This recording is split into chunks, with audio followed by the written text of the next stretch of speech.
Au niveau, je voulais qu'on soit ensemble pour justement ces collectivités qui ont atteint le niveau Tersen de notre charte régionale, donc qui seront candidates au label Tersen et labellisées le Tersen en 2021 sur la prochaine session. Alors, vous voyez, certaines ont une astérisque. En fait, c'est des communes qui avaient déjà le label Tersen et qui, du coup, ont pu, grâce à la constance de leur travail, maintenir leur engagement. Et puis, beaucoup de nouvelles collectivités donc, que je vais citer de suite. Donc, Alette-les-Bains, Anduze, Aurignac, Bagnoles, Bao, Belvis, Cabrières, Caramani, Caux-de-Bronde, Cavanac, la communauté de communes de la Montagne Noire, Combaillot, Cornillan, Coustouge, Cubières-sur-Sinoble, Elne, Fabrezan, Fenouillet, Flour, Garon, Ounou, Lafajol, Latte, Lorens, Les Martis, Lupia, Lunelvielle, Marcillargues, Maury, Montarnot, Montaut, Montclus, Montoulier, Montpezat, Murviel-les-Béziers, Paillès, Périac de Mer, Pouzols-Minervois, Prats-de-Moyaux-la-Preste, Roquefort, Roquefort-des-Corbières, Roulins, Rudel, Rustique, Saint-Bosy-de-Montmel, Saint-Christol-les-Alès, Saint-Denis, Saint-Drézéry, Saint-Geniès-de-Malgloirès, Saint-Georges-d'Orques, Saint-Gervasy, Saint-Louis-et-Paraou, Saint-Mamet-du-Gard, Saint-Martin-le-Viel, Saint-Mathieu-de-Tréviers, Saint-Pierre-des-Champs, Serralongue, Servian, Sorède, Sussargues, Tournissan, Vaillocès, Val-de-Dagne, Valergue, Valros, Valriès, Vestric et Candillac, Vic-le-Fesque, Villefranche de Lauragais, Ville-aux-Moustoussous et Vira. Voilà ces communes et intercommunalités qui soit ont conforté leur label Tersen, soit l'auront l'année prochaine. Ça fait effectivement de l'Occitanie avec près de 232 collectivités Tersen, effectivement, comme vous disiez, une région très dynamique sur ce label national. Voilà, bravo à tous. Et puis, on va laisser ensemble la main à Monsieur Lozego, le maire d'Aurignac, si Florie peut nous le mettre à l'écran et lui ouvrir le micro. Merci beaucoup, Joël. On se retrouve pour la conclusion dans quelques minutes. Clément, oui, voilà, il y aura des petits retours pour Monsieur Labbé à transmettre, peut-être après le témoignage de Monsieur Lozego. On le fait après le témoignage de Monsieur Lozego, très bien. Je garde Monsieur Labbé, je lui remettrai le micro après, voilà. Bonjour monsieur. Bonjour. Bonjour à vous. D'abord, bravo Monsieur Baudot pour la liste chaque fois des communes ou des intercommunalités, parce qu'effectivement, comme vous l'avez dit tout à l'heure, c'est un sacré exercice. Voilà, donc on est très ravis au niveau de la commune d'Aurignac d'être, dès la première année de candidature, d'être placé au niveau Tersen. On est heureux aussi de faire, on le voit bien particulièrement sur cette carte, d'être un peu pionnier sur la partie ouest de la région. Et on espère qu'on fera des émules.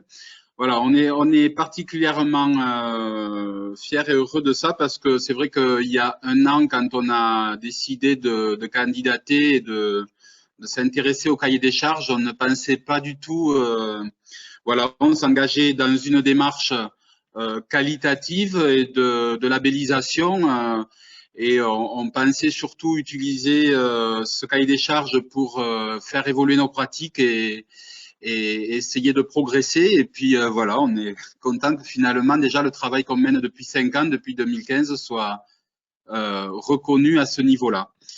Je voulais remercier bien sûr la Fredon, remercier notamment Florie Richard et vous Clément Baudot. Florie Richard avec qui on a eu un long entretien il y a quelques jours donc pour la labellisation. Ça s'est pas fait de façon physique mais de façon en visio aussi.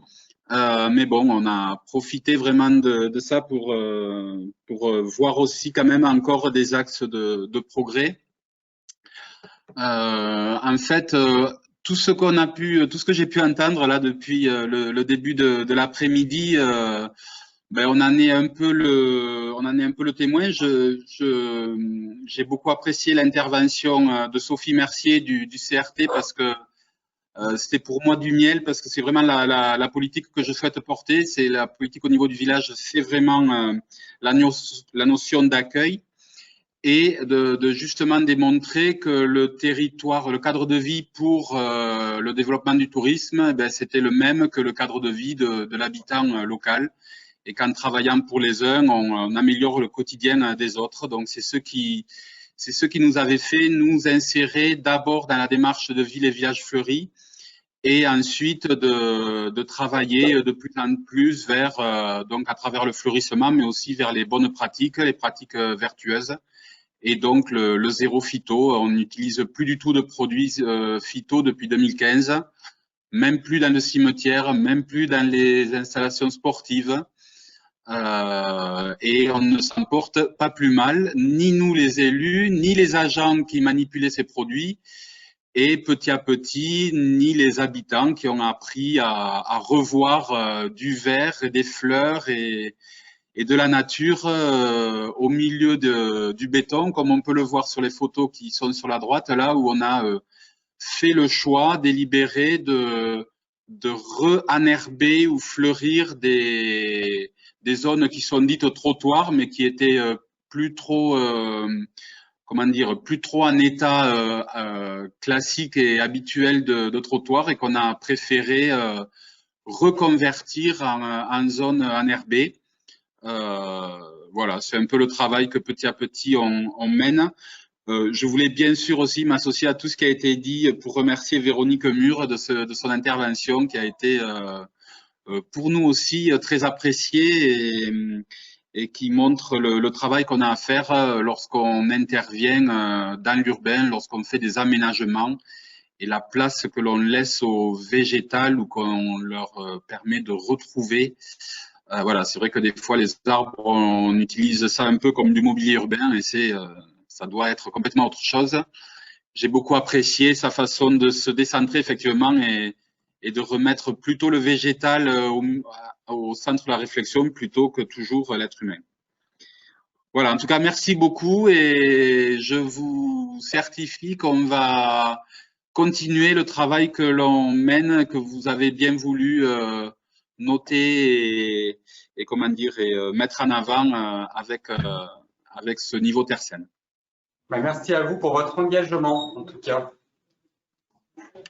Merci beaucoup. Florie, du coup, tu avais des petites questions et puis je laisse peut-être Julien reprendre la main s'il veut sur la partie graphique où on va pas tarder à revenir avec lui après. Mais Florie, s'il y avait des questions à traiter, j'en profite pour informer que si ont été cités lors des différents points de remise de prix, uniquement les communes qui ont été effectivement visitées, on va dire physiquement ou en visio cette année en 2020, vous avez vu sur les cartes apparaissent en plus grisé ou en plus flouté les communes qui étaient déjà engagées, qui n'ont pas été visitées cette année. Ça ne veut pas dire qu'elles sont plus engagées, hein. Ça veut simplement dire qu'effectivement, c'était les lauréats de 2020 qu'on a mis en avant cette année. Mais c'est pour ça que toutes les communes n'ont pas été citées. Déjà que la liste était longue, vous n'êtes pas sympa avec moi quand même. Voilà. Florie, je te laisse la main s'il y avait des questions, des interventions. Oui, alors j'ai beaucoup de retours, donc je vais peut-être commencer par les retours auprès de Monsieur Labbé, suite à l'intervention de Monsieur Labbé tout à l'heure, donc notamment Philippe Tixier-Malicorne qui soulignait qu'il appréciait beaucoup le terme qu'il avait utilisé de se réconcilier avec l'arbre et plus largement avec le végétal et que c'est un des fondamentaux dans la démarche zéro phyto et que cela a été bien montré notamment par la ville de Montpellier et par l'intervention de Véronique Mur. Voilà. Ensuite, nous avions une Madame Roy, j'espère que je dis bien son nom, qui soulignait que l'intégration de la nature dans les lieux urbanisés, même à l'échelle d'une petite commune rurale, est aussi importante que dans les villes. Donc c'était aussi intéressant d'évoquer cette diversité des communes représentées et à l'image des témoignages que nous avons eus aujourd'hui. Ensuite, Monsieur Lacombe voilà, soulignait l'importance d'apprendre à connaître la nature sans la déranger. Voilà, en réaction toujours à l'intervention de Monsieur Labbé. Et puis Et puis donc un autre témoignage, enfin une autre remarque de Monsieur Tixier Malicorne, qui est que la dynamique de notre région dans cette démarche zéro-phyto est importante. Elle est due d'abord à l'investissement des collectivités et des structures d'accueil, grâce à l'innovation portée par nos partenaires financiers, qu'ils remercient encore. Voilà. Et puis je vais avoir une question qui, je pense, s'adresse à Monsieur Lozego pour savoir comment vous avez mobilisé les citoyens pour les sensibiliser et les intégrer à vos projets. Alors là-dessus, ça me permet justement de compléter aussi, de vouloir rebondir sur ce qu'a dit Monsieur Labbé tout à l'heure. C'est vrai que je pense que l'effort, il peut pas être porté entièrement par les collectivités, par les agents des collectivités, et qui doit être comment dire, collectif et général.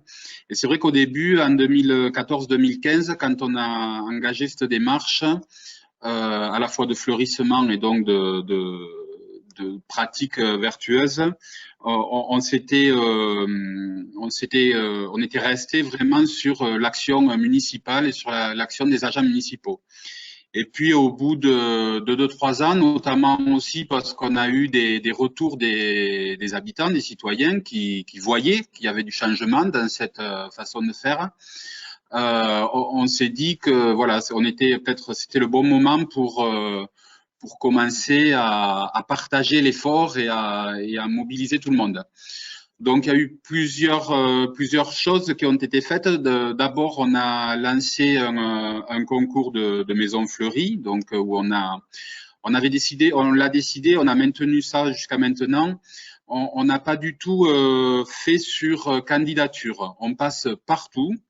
Les gens ne candidatent pas pour participer au concours. C'est nous qui choisissons celles qui seront primées. Alors, il y a plusieurs niveaux et donc ça nous permet d'associer un maximum de personnes. D'autre part, on a aussi travaillé sur l'information et la sensibilisation sur ce qu'on faisait, donc avec des petits panneaux qui, aux endroits où on a laissé des jachères fleuries, ou sur les trottoirs que j'évoquais tout à l'heure, on explique pourquoi on le fait. On essaye de mobiliser aussi pendant le printemps, de relancer de l'affichage, il y a une banderole aussi qui explique donc qu'on est un village où on veut travailler sur ces choses-là. Sur le cimetière aussi, parce que alors ça a failli être compliqué. Finalement, on a pu rattraper le coup, mais c'est vrai que quand on a commencé à laisser de l'herbe au cimetière, ça a très très vite réagi, beaucoup plus que sur les trottoirs dans le village. Donc là aussi, on a passé notamment une période de Toussaint à bien expliquer pourquoi on le faisait. En plus, nous on avait une problématique particulière qui faisait qu'en plus le fait d'avoir laissé enherber le cimetière, ça nous a stabilisé les sols et on a évité beaucoup de soucis qu'on avait avant depuis des années et que l'on ne faisait que réparer, mais que l'on ne traitait pas. Donc, on a expliqué tout ça et maintenant, ça se passe assez bien. Et puis, lors de nos derniers aménagements urbains, alors bon, après l'intervention de Véronique Mur, j'espère que ça ne va pas choquer ce que je vais dire, mais même dans les rues vraiment très urbaines, on a planté dans des petites réservations qui ont été faites contre les murs. On a planté des végétaux grimpants et on a demandé aux riverains de bien vouloir entretenir après ces végétaux. Et il y a même des endroits maintenant où on nous a demandé, à l'exemple des aménagements qu'on a fait, de pouvoir faire la même chose dans d'autres rues qui n'ont pas eu de zones d'aménagement, enfin, qui n'ont pas eu de projet d'aménagement, mais dans lesquels on a fait des trous et on a planté, et ce sont les riverains qui entretiennent. Voilà. Donc petit à petit, on essaye de faire participer tout le monde et en tout cas, voilà, c'est vraiment, je voulais revenir. Moi, ça fait écho à moi ce qu'a dit Monsieur le sénateur, là, Joël Labbé tout à l'heure, sur le fait que l'effort, il ne pouvait pas être porté que par les municipalités, par les agents communaux. Merci. Merci Alors, beaucoup. Oui, Florie, vas-y. voilà, je n'ai pas d'autres questions, mais voilà, juste 2 témoignages de communes que je relais. La commune de Caramani qui est très heureuse voilà, de son engagement au niveau Tersen, et puis la commune de La Vérune qui est engagée au niveau 3, qui elle aussi nous fait part de sa volonté de poursuivre son engagement pour peut-être atteindre le niveau supérieur prochainement. Voilà. Ok, parfait. Merci beaucoup.